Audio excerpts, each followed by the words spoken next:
Welcome to this ability clinic where can we just for one night all be family? You keep dancing with the devil.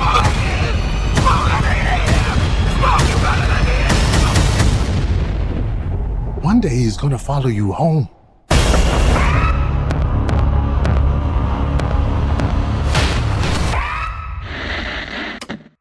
I'm your host, Dr. Stephanie Van, a Vietnamese woman with long dark hair wearing a dark blue blouse and pearl hoop earrings. This spooky season, we're breaking down Ryan Coogler's film, Sinners. But this isn't like all the other breakdowns you've seen, because we're breaking down the film while critiquing the audio description track and exploring the nuances of this horrific story through a disability lens. We're joined by Thomas Reid, audio description narrator and host of Read My Rind Radio, and actor and producer Ajani Murray. I'm Thomas Reid. I'm a brown-skinned black man with a smooth-shaven, bald head, full-knee, salt and pepper beard. I'm wearing dark shades and a short-sleeve, off-white pullover shirt. I'm seated in my vocal booth with tan curtains. And it's only 90 minutes from the place I will always call home, which is the Bronx, New York. There you go. All right, AJ, can you beat that? Just kidding.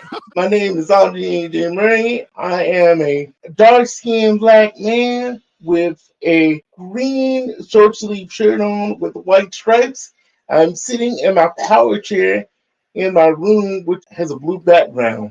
I'm so excited to reconnect with you guys because it is spooky season once again. And this is becoming a tradition that I look forward to every year, where we get to watch a spooky movie together with audio description and talk about the quality of the audio description, the accessibility, and also the themes of maybe some racism, some ableism, and othering in general. What did you guys think of Sinners? Just overall impressions as a film. Asia, you want to go first?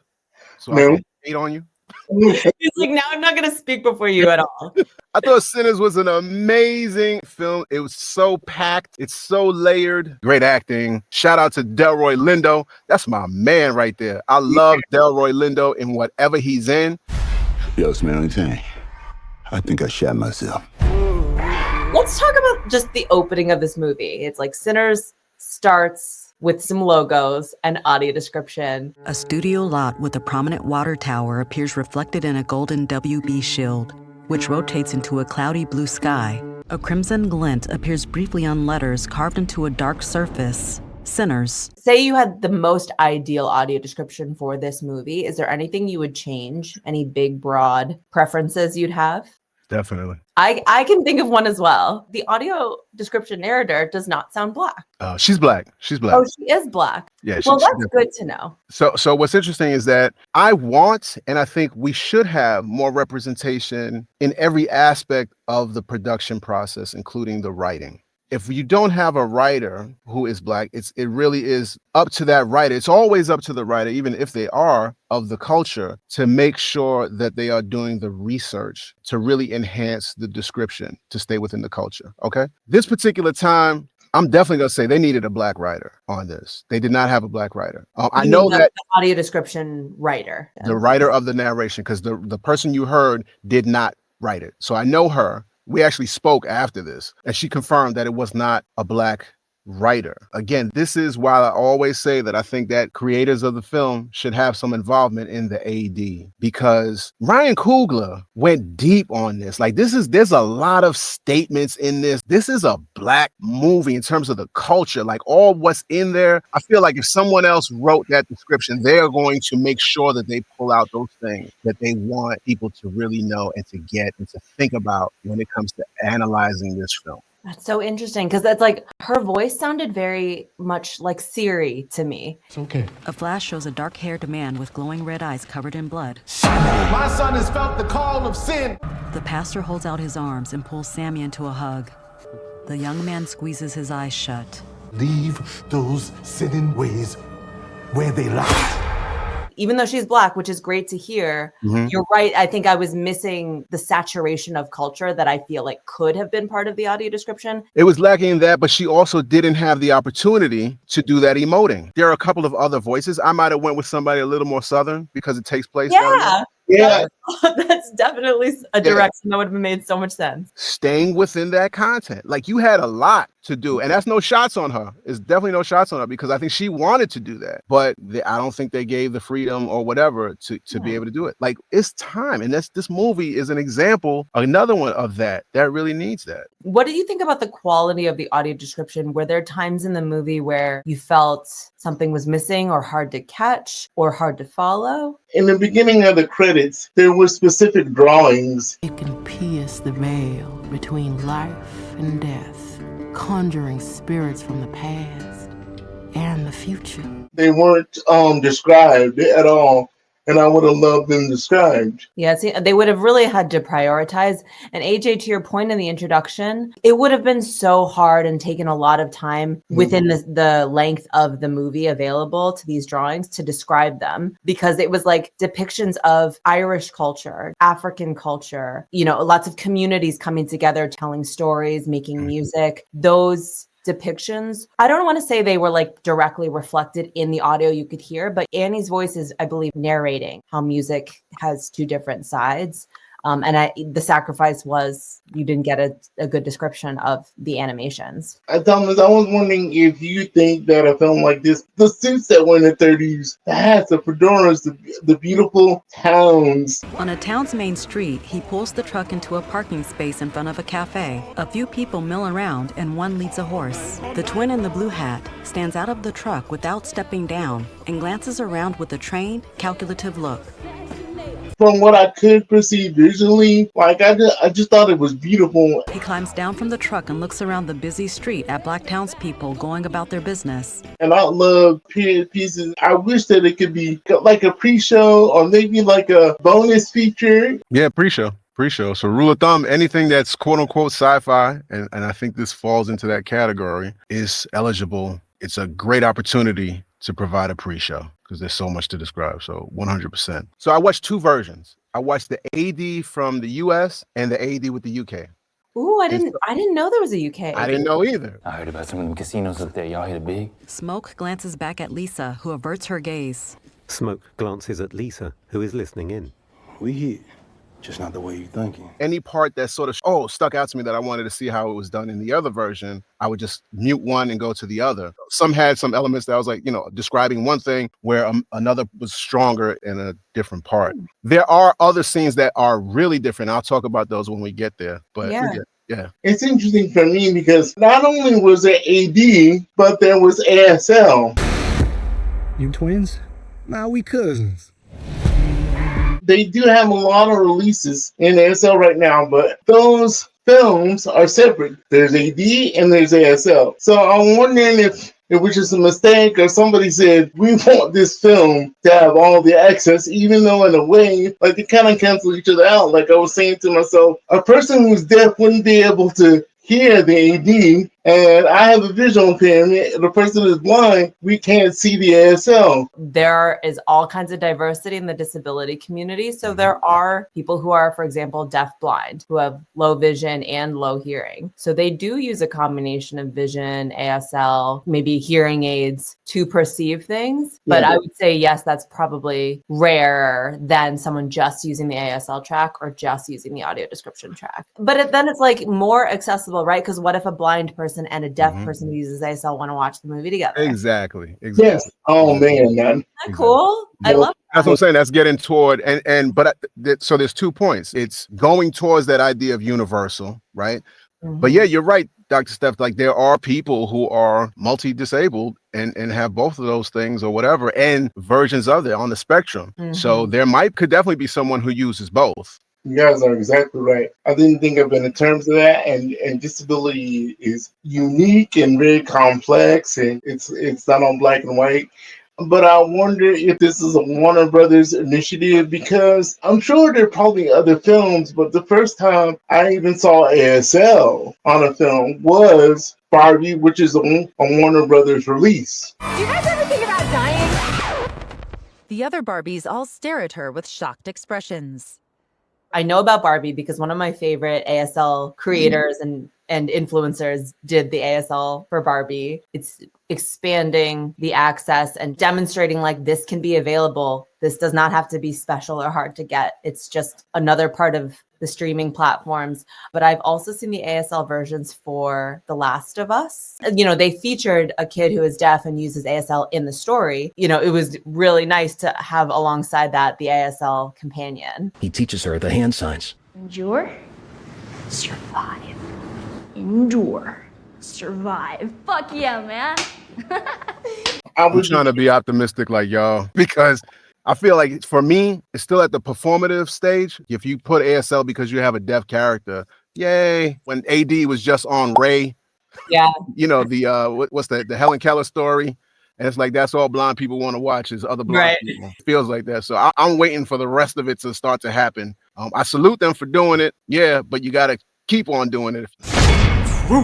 I feel like it's something that's going to continue to evolve. So I'll be excited to see more and more, hopefully, available. And just one other thing on this, because I read something recently how I didn't know that the ASL is also potentially impacted by technology because they have like fake ASL as well. So where it's just like these hands, like they're just, you know, and oh, it's like not AI ASL? Like AI ASL, yeah. Interesting. Yeah. We're facing the same issues in terms of access. It's like I can see the good and bad in that. It's like that might make it more affordable and accessible, but then it's, you know, you're losing out for opportunities for human interpreters to work. Is a computer going to get all the subtleties of a human who is more in touch with the culture? Right.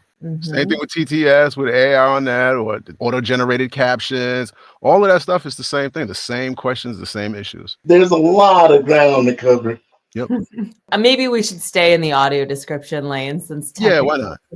What are we talking about? Yeah, we back now. My bad. No, not at all. But I think it's really exciting that this avenue was available for this movie. You know, audio description was very new to me when I got introduced to the disability advocacy world, and ASL interpretation is right alongside there. Like, I don't think it's commonly done. Thankfully, movies like Coda and, you know, representation in shows like The Last of Us is helping, but there's still a lot of work to be done. On the note of like what was going on, there's a part that I wrote down that I was curious about. So it was when Delta Slim was telling this little story about a friend who once was shown his money and then they hung him. Was he just talking about it, or were they visually showing that while Great question. Rice said he was gonna take that money, going out to Little Rock, start him a little church. Did he? Slim shakes his head. The damn fool. He took out all his money to pay for the $2 train ticket. Train conductor saw him. Clan got a hold to him, searched his pockets, found all that money. Made up a story about him. And they lynched him right there in the railroad station. When you're focusing in on Slim, you're hearing the audio of his friend going to the train station. You're hearing the audio of an angry mob, but you're not seeing anything. The echoes of Slim's story is in your ear. Okay. Does that sound right, AJ? Yeah, you see it. It manifested on his face. Again, Delroy Lindo, that's my man. That was his opportunity just to bring that acting. Because like you said, he did all of that with his face. Yeah, that's really interesting to me. It's funny because you're present in the moment with the characters, but you really feel the injustice and the pain of the memory that he's recounting. So that's interesting. So because I was wondering if it was on screen, because usually they would take advantage. They're going to do those shots. They're going to show it. How often have you seen when they just did the audio like that? Willard's eyes open and drift from the ceiling fan towards the shafts of sunlight through the closed, slatted blinds.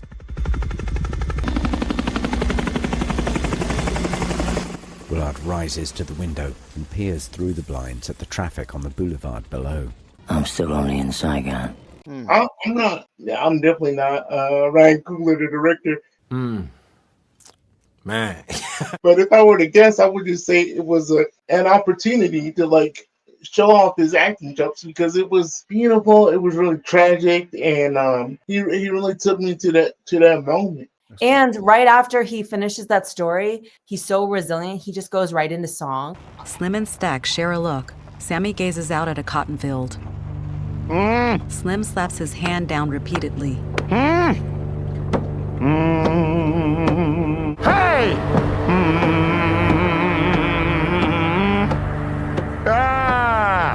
And it just kind of changes the tension in the car. Like it really shows everyone how to cope with such a painful, uncomfortable experience. And then as an audience member witnessing that, you know, never having experienced anything like that before, this is how people deal with horrible injustice. And blues music, it brought the music in as this powerful representation of this is how communities get stronger, come together and heal.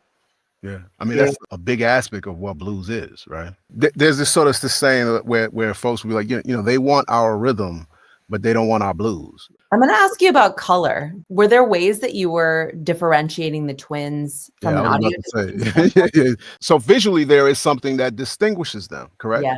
It was the red and the blue or something? Exactly, red and blue. While the man in the blue hat checks his watch, the man in the red hat rolls a cigarette. He hands it to his twin and flicks on a lighter. The man in the blue hat leans over to the flame to light it, then straightens.